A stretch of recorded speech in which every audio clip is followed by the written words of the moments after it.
These two men, in order to escape from prison, decided to play rock paper scissors to pick one of them, who would get injured and be transferred to the hospital, then seize the chance to escape. Phil unfortunately lost, but he had a strange condition. Whenever he's attacked, he can't help but fight back. His brain has formed a conditioned reflex. Sam, on the other hand, had had enough.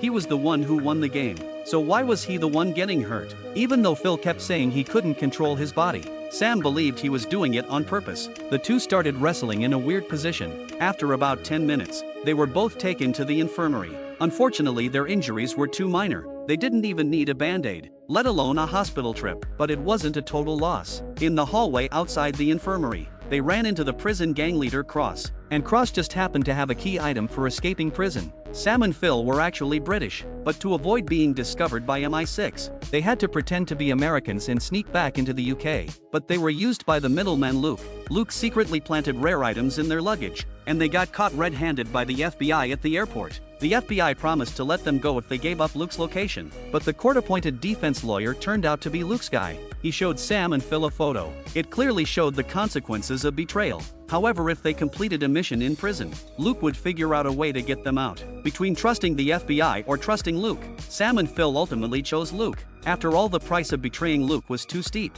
They had thought about saving themselves too, like calling their family or the British embassy. But prison rules say, you have to stay 90 days before you get one phone call. So they came up with the injury hospital plan, and unexpectedly that led them to Cross, the exact man Luke wanted. According to the defense lawyer, before Cross was arrested, he had stolen Luke's goods and hid them somewhere. Sam and Phil's mission was to find out where the goods were hidden.